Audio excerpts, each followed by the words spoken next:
हैं DC news India और मैं हूं आपके साथ दिव्या। तो आइए एक नजर डालते हैं अब तक की 10 बड़ी खबरों पर। तो सबसे पहले बात करेंगे आम आदमी पार्टी की। आम आदमी पार्टी ने 2026 के असम विधानसभा चुनाव के लिए उम्मीदवारों की पहली सूची जारी कर दी है। इस सूची में कुल 14 उम्मीदवारों के नाम शामिल किए गए हैं। चुनाव की तारीखों के ऐलान से पहले पार्टी ने बड़ा कदम उठाया है। इससे पहले कांग्रेस भी अपने उम्मीदवारों की पहली सूची जारी कर चुकी है। आप असम में अपनी राजनीतिक मौजूदगी मजबूत करने के लिए कोशिश कर रही है।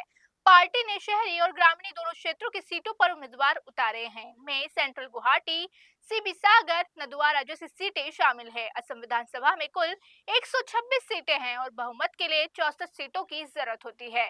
फिलहाल राज्य में बीजेपी की सरकार है। ऐसे में आने वाले चुनाव में मुख्य मुकाबला काफी दिलचस्प होता नजर आ रहा है।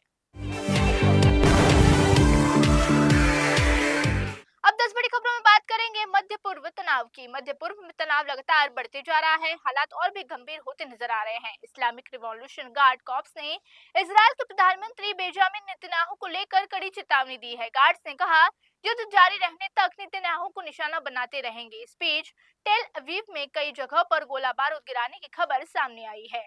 हालांकि इस हमले में किसी की हताहत होने की कोई जानकारी अब तक नहीं मिल पाई है। दूसरी ओर डोनाल्ड ट्रंप ने भी बयान दिया है कि फिलहाल ईरान के साथ किसी समझौते के पक्ष में वे नहीं है। उन्होंने कहा, अगर कोई समझौता होगा तो वो बेहद मजबूत होना चाहिए। इस बीच दुनिया की नजर स्टेट ऑफ यूनियन पर टिकी है। ये समुद्री मार्ग वैश्विक ऊर्जा आपूर्ति के लिए एक बेहद महत्वपूर्ण माना जाता है।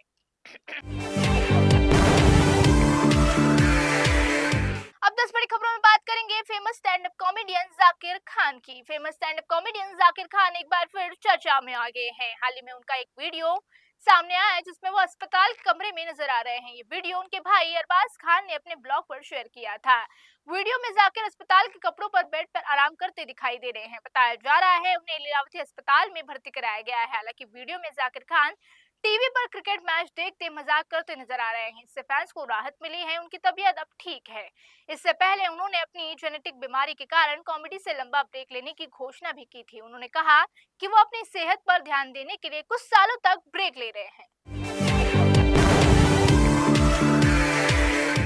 अब 10 बड़ी खबरों में बात करेंगे एलपीजी संकट को लेकर। देश भर में एलपीजी संकट को लेकर सियासत तेज हो गई है। अखिलेश यादव ने केंद्र सरकार की विदेश नीति पर भी सवाल उठाए हैं। उन्होंने कहा, सरकार की नीतियां भारत की ऊर्जा सुरक्षा को मजबूत करने के लिए विफल रही हैं। उनके इस बयान पर केशव प्रसाद मौर्य ने पलटवार करते हुए उन्हें कहा, ऐसे बयान में देश में घबराहट फैलाती है। मौर्य ने ये भी कहा, वैश्विक हालात के कारण गैस की मांग बढ़ गई है। पहले जहां रोजाना करीब 50 से 55 लाख सिलेंडर बुक होते थे, अब वो संख्या 88 लाख तक पहुंच गई है। मध्य पूर्व में जारी संघर्ष का असर ऊर्जा आपूर्ति पर पड़ रहा है। ऐसे में सरकार स्थिति पर लगातार नजर बनाए हुए है।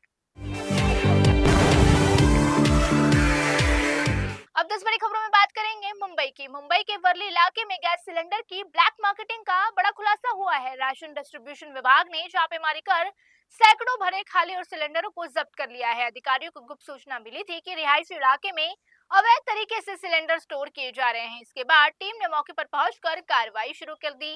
जांच में पता चला कि सिलेंडरों को गैरकानूनी तरीके से रिफिल कर ब्लैक मार्केटिंग कर बेचा जा रहा था।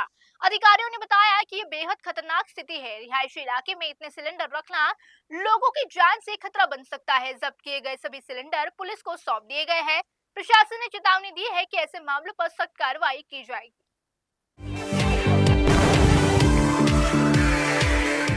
अब 10 बड़ी खबरों में बात करेंगे तेलंगाना की। तेलंगाना के रंगारेड्डी डिस्ट्रिक्ट में एक फार्म हाउस पार्टी पर पुलिस ने छापेमारी की है। सूचना मिली थी कि यहां बिना अनुमति के पार्टी आयोजित की जा रही है। पुलिस के मौके पर पहुंचते ही अफरा तफरी मच गई। फायरिंग की घटना भी सामने आई। पुलिस ने वहां मौजूद सभी लोगों को हिरासत में ले लिया है। जांच के दौरान पार्टी में नशीले पदार्थ बरामद हुए हैं। जांच में कुछ लोगों ने ड्रग्स रैकेट पॉजिटिव पाए गए हैं। इनमें से सांसद का नाम भी सामने आया है। पुलिस ने सभी के सैंपल जांच के लिए भेज दिए हैं। मामले की जांच जारी है और आगे कानूनी कार्रवाई की जा रही है।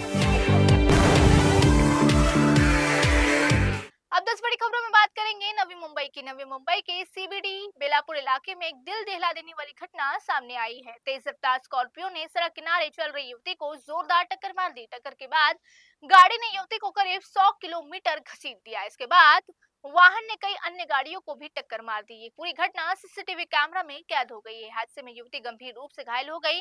उसे तुरंत अस्पताल भर्ती कराया गया। पुलिस ने इस मामले में 19 वर्षीय चालक और उसके दोस्त के खिलाफ गिरफ्तारी की है। मामले की जांच जारी है। अब 10 बड़ी खबरों में बात करेंगे अलीगढ़ की। अलीगढ़ के एक सरकारी स्कूल के छात्रों ने अनोखा कारनामा कर दिखाया है। छात्रों ने मात्र 6,000 रुपए की लागत से एक उड़ने वाला जेट मॉडल तैयार किया है। मॉडल F-222 रैपिटर फाइटर जेट से प्रेरित है। छात्रों ने इसे थर्माकोल और बेसिक इलेक्ट्रॉनिक की मदद से बनाया है। खास बात यह है कि इस मॉड्यूल को सफलतापूर्वक हवा में उड़ाकर भी दिखाया गया। इस प्रोजेक्ट में कक्षा चौथी से 8वीं के छात्र शामिल हैं। शिक्षक आशीष कुमार ने मार्गदर्शन किया और प्रोजेक्ट तैयार किया गया है। छात्रों की इस उपलब्धि की शिक्षा विभाग ने सराहना की है। अब 10 बड़ी खबरों में बात करेंगे उत्तर प्रदेश की। उत्तर प्रदेश पुलिस की एसआई भर्ती की परीक्षा को लेकर नया विवाद सामने आया है। परीक्षा के एक प्रश्न को लेकर आपत्ति जताई गई। सवाल में अवसर के अनुसार बदले जाने वाला विकल्पों में पंडित शब्द भी दिया गया है। कई लोगों ने इसे आपत्तिजनक बताते हुए विरोध दर्ज कराया। सोशल मीडिया पर भी इस मुद्दे को लेकर तीखी बहस शुरू हो गई है। विपक्षी दलों ने इस मामले को लेकर सरकार पर निशाना साधा।